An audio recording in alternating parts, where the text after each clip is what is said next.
Good morning, everyone. Welcome back to the channel Success with Rai Academy. Let's discuss the editorial and idea page for today. Let's see in brief first. There are many articles. The first one is a dose for Baba Ramdev.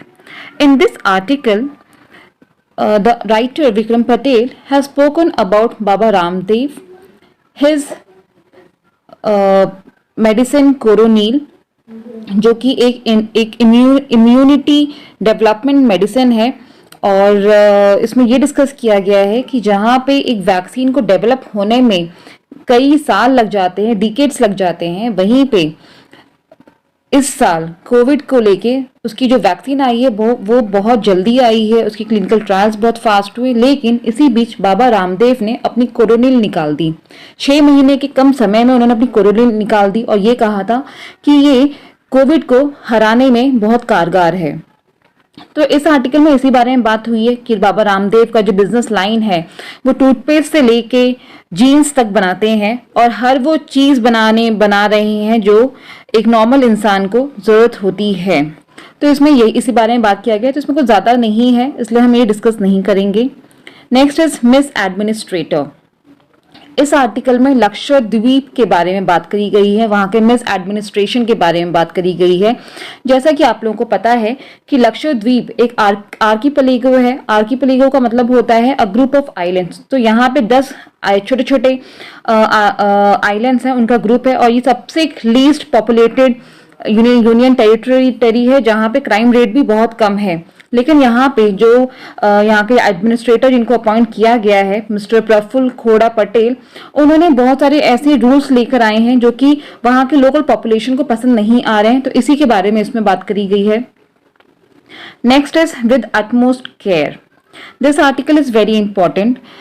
Covid में बहुत से लोगों की जानें गई और इस चक्कर में, इस पूरे क्राइसिस के बीच में जो सबसे ज्यादा इफेक्ट हुए वो थे छोटे बच्चे जो कि अनाथ हो गए, जिनके माता पिता दोनों कोविड की वजह से मर गए। तो इस आर्टिकल में कोविड ऑर्फन्स, इन अनाथ बच्चों को कोविड ऑर्फन्स का नाम दिया गया है। इनकी कैसी केयर की जाए, इनके लिए क्या प्रोविजंस बनाने चाहिए, इस पे बात करी गई है। Next is a pioneer and a contrarian. परसों मैंने एक आर्टिकल डिस्कस किया था, दिनेश मोहन जी का आर्टिकल था, जिन्होंने रोड ट्रांसपोर्ट पे रिसर्च करी थी और उन्होंने ये कहा था कि जो एजुकेटर्स हैं, जो रिसर्चर्स हैं, एकेडमिशियंस हैं, उन्हें पॉलिटिशियंस के साथ रह के, उनके साथ मिल बैठ के उन्हें रोड ट्रांसपोर्ट पे और मोड ऑफ कम्युनिकेशन पे वर्कआउट करना चाहिए। तो इसी पे ये आर्टिकल है कि उन्होंने क्या रिसर्च किया, कैसे रिसर्च किया, तो ये इस पे है, तो हम इसे इतना ज्यादा डिस्कस नहीं करेंगे। Now let's move to the editorial page. In the editorial page, there are 2 important articles. The hero in a glass house. इस आर्टिकल में रेसलर सुशील कुमार के बारे में डिस्कस करी गई है कि कैसे उन्होंने अपनी लाइफ में स्ट्रगल किया। एक नजफगढ़ से निकला एक लड़का, उसने कैसे स्ट्रगल किया, ओलंपिक मेडल्स जीते, अर्जुन अवार्ड जीता, पद्मश्री जीता और फिर कैसे वो गैंग के बीच में फंसा और कैसे उसने एक डाउनफॉल देखा और फाइनली ऐसा डाउनफॉल देखा जिससे बाहर निकलना बहुत मुश्किल है। जैसा कि आप लोगों को पता है कि छत्तीसगढ़ स्टेडियम में वो एक यंग ओलंपिक चैंपियन का मर्डर करने में वो फंस गए हैं। तो इसी आर्टिकल में बात करी गई है। And the next is the injustice to Stan Swamy. Stan Swamy एक क्रिश्चियन प्रीस्ट हैं जिन्होंने मेडिकल बेल के लिए अप्लाई किया था कोर्ट में और कोर्ट ने उनकी इस मेडिकल बेल को डिनाई कर दिया है, उन्होंने देने से मना कर दिया है। मैं आपको ये बता दूं स्टैन स्वामी कौन थे। स्टैन स्वामी 84 इयर्स के हैं, प्लस वो एक सोशल एक्टिविस्ट हैं और 2018 में एक कोरेगांव में केस हुआ था जिसमें कि उन्हें मेन एक्यूज माना गया था और इस वजह से अब वो तलोजा जेल में हैं। तो उनको वो पार्किंसंस डिजीज से सफर कर रहे हैं। तो ये उस पर बात की गई है कि क्या एक नॉर्मल इंसान को अगर वो अपनी हेल्थ के लिए बेल मांग रहा है, उसकी ट्रीटमेंट के लिए बेल मांग रहा है, तो क्या उसको डिनाई करना चाहिए। एक ऐसा आदमी जो खुद 84 इयर्स का है, वो किसी के सपोर्ट के बिना चल नहीं सकता, उसे मेडिकल बेल डिनाई कर दी गई है। तो क्या हमारे पास अपने राइट्स को प्रोटेक्ट करने का भी कोई हक नहीं है? तो इसमें इस बारे में बात करी गई है। तो अब चलते हैं आर्टिकल्स को डिटेल में पढ़ते हैं। तो first as miss administrator, let me zoom it. Okay, now आपको पता है कि लक्षद्वीप इंडिया का पार्ट है, राइट, और ये वेस्ट केरला की तरफ पड़ता है, अरेबियन सी की तरफ पड़ता है. लक्षद्वीप एक आर्कीपेलागो है. आर्कीपेलागो का मतलब होता है ग्रुप ऑफ आइलैंड्स, जो छोटे छोटे पॉन्ड्स, लेक्स से बन के, टूटे हुए जमीन के टुकड़ों से बन के मिल, जब 10-12 टुकड़े मिलते हैं तो एक जगह बनती है, उसे कहते हैं आर्कीपेलागो, यानी कि ग्रुप ऑफ आइलैंड. अब यहाँ पे ये आता तो इंडिया के अंडर में है, एक यूनियन टेरिटरी है. तो यहाँ पे इंडियन गवर्नमेंट ने मिस्टर प्रफुल्ल खोड़ा पटेल को एज ए एडमिनिस्ट्रेटर अपॉइंट किया, लेकिन वहां पे उन्होंने कुछ ऐसे रूल्स बनाए, कुछ ऐसे रेगुलेशंस बनाए जिसने कि सॉलिडारिटी कैंपेन्स को ट्रिगर कर दिया, और लोग जो थे वो सड़कों पे उतर आए. लोगों ने सोशल मीडिया के थ्रू बहुत सारे पेटिशंस फाइल किए कि गवर्नमेंट इनके अगेंस्ट में कुछ स्ट्रिक्ट एक्शंस ले. अब एक्चुअल में हुआ ये कि लक्षद्वीप में बीजेपी के जो लोग हैं उन्होंने काफी लोगों ने पार्टीज छोड़ दी हैं, क्योंकि लोकल कम्युनिटीज का प्रेशर बहुत बना है. अब मैं आपको ये बता दूं कि जो लक्षद्वीप है वो सबसे कम पॉपुलेशन वाली यूनियन टेरिटरी है, सबसे कम पॉपुलेशन है. यहाँ पे कुछ 10 आइलैंड्स हैं जिसका टोटल पॉपुलेशन जो है वो 64,000 है. यहाँ पे क्राइम रेट भी बहुत कम है.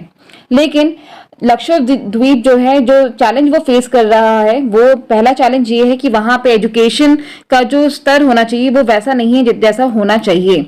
वहां पे एजुकेशन सिस्टम बहुत सही नहीं है, टीचर्स की बहुत कमी है, एजुकेशनल इंफ्रास्ट्रक्चर्स नहीं है, स्टडी मटेरियल्स अवेलेबल नहीं होते हैं, हेल्थ के सिस्टम बहुत पीछे है, प्लस वहां पे ट्रांसपोर्टेशन प्रॉपर नहीं है. ट्रांसपोर्टेशन आइलैंड और इंडिया को जोड़ने के लिए जो एक प्रॉपर ट्रांसपोर्टेशन चाहिए, एक फ्रीक्वेंसी में वहां पे जो बोट्स और शिप्स और जो रोड के जो मोड्स ऑफ वे होने चाहिए वो नहीं है.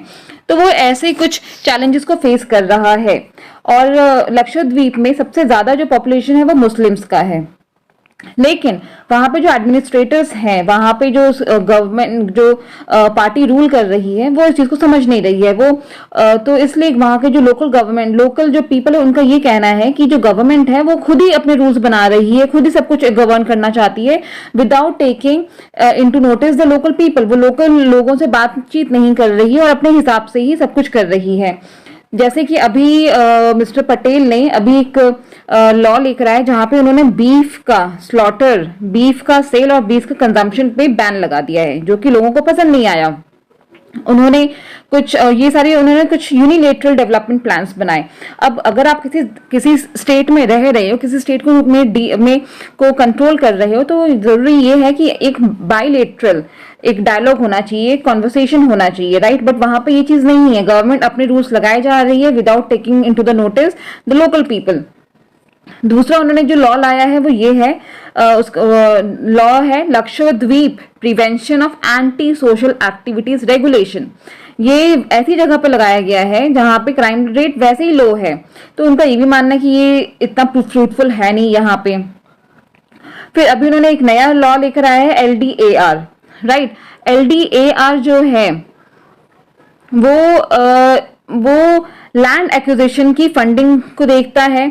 तो यहाँ का जो पॉपुलेशन है वो ये मान रहा है कि ये एक लॉ है जो कि लक्षद्वीप का जो लैंड है उसको एक्वायर करना चाहता है, वहां पे उसको एक्वायर करके प्लान करके रीडेवलप करना चाहता है अपने अकॉर्डिंग. वो लक्षद्वीप की जो ज्योग्राफिकल रियलिटी है, जो ज्योग्राफिकल डिमांड है, लोगों के जो डिमांड है उसको नेग्लेक्ट कर रही है और वहां पे अपने हिसाब से हाईवेज, रोड्स, कैनाल्स वगैरह को एक्सपैंड कर रही है, बिल्ड कर रही है, जो कि गलत है, राइट. तो अभी जो जरूरत है वो ये है कि गवर्नमेंट वहां के एडमिनिस्ट्रेटर्स हैं वो इस चीज को तुरंत एड्रेस करे, नहीं तो वहां पे जो इतना बवाल हो रहा है ये और भी फैल सकता है. तो जो जरूरत है वो ये है कि LDAR को तुरंत विड्रॉ किया जाए, राइट. और दूसरा एक कम्युनिकेशन, एक डायलॉग को स्थापित किया जाए लोकल पॉपुलेशन के साथ. एक ऐसी टीम लेके आया जाए जहां पे जो गवर्नमेंट के जो लोग हैं वो लोकल पॉपुलेशन के साथ एक एक बातचीत चालू करे और वेज निकाले जहां पे ये जो टेंशन है उसको सॉल्व किया जा सके। इसी को बोला गया है मिस एडमिनिस्ट्रेशन, जो कि लक्षद्वीप के रिगार्डिंग है। Right, now let's move to the next article with utmost care. इस आर्टिकल में ऑर्फन किड्स के बारे में बात करी गई है, कोविड ऑर्फन्स के बारे में। Right, now everybody knows that Covid का जो सेकेंड वेव है उसने, फर्स्ट वेव ने तो हमें बहुत हिट किया ही था, सेकेंड वेव ने भी बहुत हिट किया, हेल्थ वाइज, इकोनॉमी वाइज और लैंग्वेज वाइज भी। कोविड से इतना ज़्यादा हमने चीज़ें फेस करी हैं कि अब कोविड से कुछ नुकसान होता है तो हम उसे Covid disaster, Covid curfew, Covid orphans का नाम देते हैं। राइट, तो कोविड की वजह से, कोरोना की वजह से जिन बच्चों ने अपने माँ बाप को खोया है उन्हें कोविड ऑर्फन्स कहा गया है। तो यहाँ पे ministry of women and child development ने उन्होंने एक आंकड़ा, एक डेटा हम सामने लाया है जिसमें ये बोला गया है कि पिछले 2 महीने में सेकेंड वेव की वजह से 577 किड्स जो हैं वो अनाथ हो गए हैं, जिसे हमें प्रायोरिटी पे देखना चाहिए। सबसे ज्यादा जो असर पड़ा है वो किड्स पे पड़ा है, क्योंकि बच्चों के स्कूल बंद हो गए हैं, ऑनलाइन एजुकेशन हो गई है, जिसकी वजह से नेट हर जगह अवेलेबल नहीं है, स्मार्टफोन्स, लैपटॉप्स हर जगह अवेलेबल नहीं है, तो बहुत सारे बच्चे इस वजह से उनकी पढ़ाई छूट गई है, माँ बाप खत्म हो गए हैं, तो वो अनाथ हो गए हैं। और इसी वजह से जो चाइल्ड ट्रैफिकर्स हैं वो इन बच्चों पे घात लगा के बैठे हैं। प्लस जो कुछ बच्चे चाइल्ड लेबर में चले जा रहे हैं, कुछ बच्चों की जल्दी शादी हो जा रही है। राइट, तो इसी वजह से ministry of women and child development ने सोशल मीडिया पे एक अपील चालू करी है चाइल्ड अडॉप्शन के लिए, कि किसी को अगर चाइल्ड अडॉप्ट करना है तो वो इन बच्चों को अडॉप्ट करें। और तो जरूरत ये है कि जो गवर्नमेंट है और जो कम्युनिटीज है, एनजीओज हैं, उन्हें भी साथ में आके इन बच्चों के लिए काम करना चाहिए।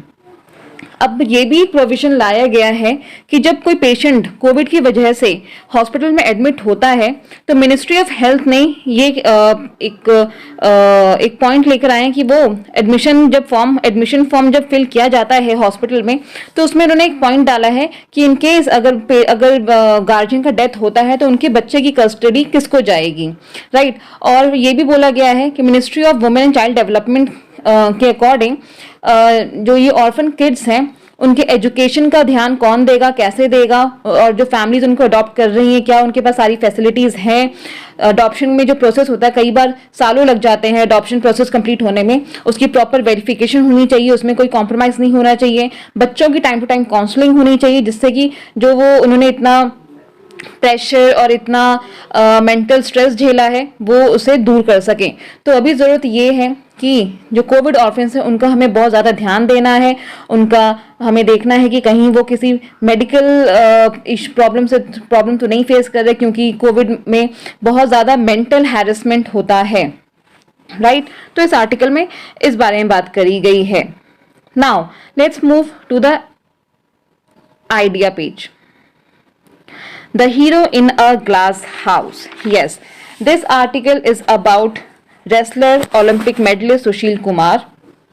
अब आप सबको पता है कि सुशील कुमार एक आइकन है, युवाओं के लिए एक आइकन है, जो कि अपनी किस्मत स्पोर्ट्स में आजमाना चाहते हैं, चाहे वो रेसलिंग हो, चाहे वो क्रिकेट हो, सबके लिए सुशील कुमार एक आइकन हुआ करते थे। लेकिन 4 मई को कुछ ऐसा हुआ जिसने इस पूरे सिनेरियो को चेंज कर दिया। अब बात करते हैं थोड़ा सा सुशील कुमार की बैकग्राउंड के बारे में। सुशील कुमार जो है वो नजफगढ़ से हैं और उनमें रिस्क टेकिंग, ऐसा कहा जाता है कि उनकी रिस्क टेकिंग कैपेबिलिटी बहुत ज़्यादा है। उनके कोच जो हैं वो कहते हैं कि ऐसा चेला बहुत मुश्किल से मिलता है जो कोच की पूरी बात मानता हो। सुशील कुमार जो थे उनका टेड टॉक पे एक बहुत फेमस एक शो आया था, rising, falling and rising again, जो बहुत फेमस हुआ था। फिर वो MTV रोडीज में जज भी रहे हैं। उनका खुद का यूट्यूब चैनल भी है जिसमें वो काफ़ी अपने फिटनेस को लेके और अपने बारे में वीडियोस अपलोड करते हैं। प्लस उनकी वाइफ जो है सभी, वो बहुत फेमस कोच की बेटी है, महाबली सतपाल की बेटी है, जो कि 82 एशियन गोल्ड विनर रहे हैं। और इनके 2 बच्चे भी हैं जो कि ट्विंस हैं। राइट, और ऐसा कहा जाता है कि सुशील कुमार ने कभी भी अपनी अपनी जो इतनी इन्होंने सफलता पाई उसके दबाव में कभी नहीं आए। वो हमेशा वो अपनी एक इमेज को अच्छे से रखते थे, बहुत ही केयरफुली सिलेक्टेड वर्ड्स बोलते थे, मीडिया के सामने बहुत अच्छे से पेश आते थे और एक बहुत ही डेकोरेटेड इमेज था उनका, बहुत ही डेकोरेटेड लाइफ जी रहे थे वो।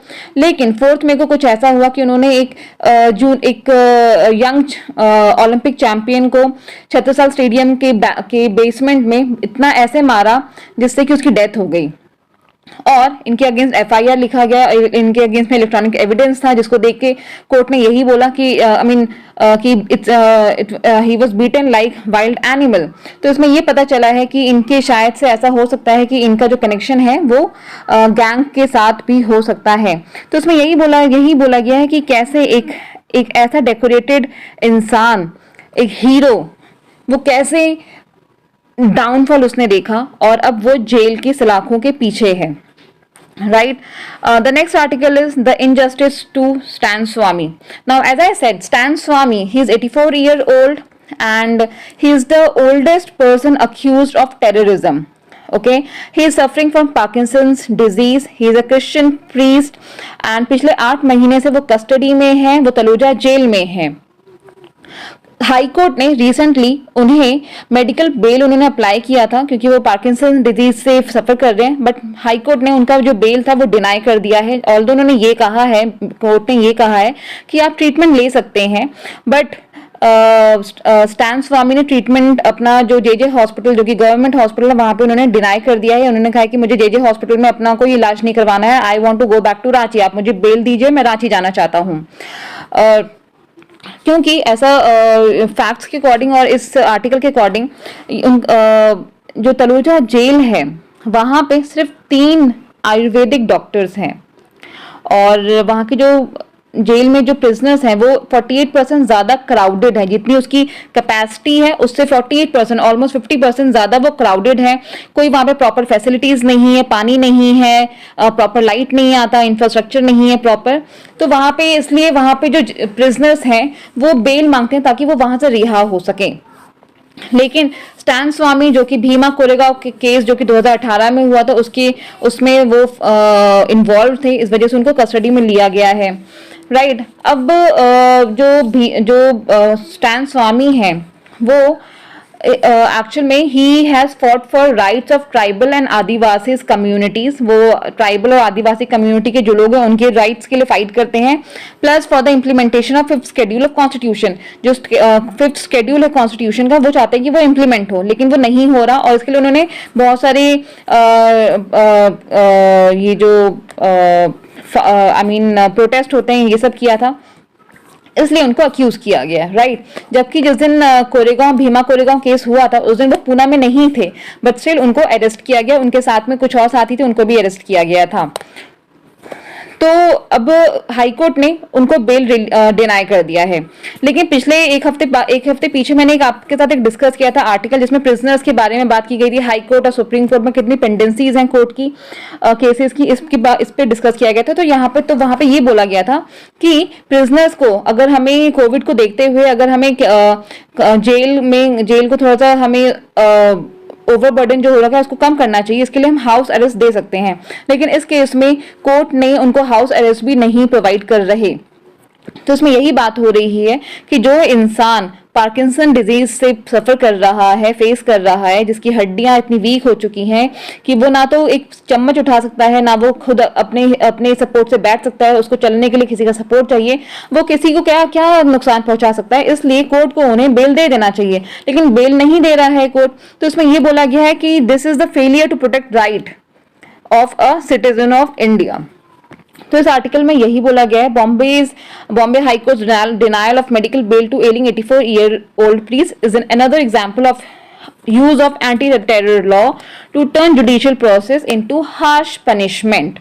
Okay guys, so this was all about today's editorial and article page. See you tomorrow again. Till then, take care. Bye bye.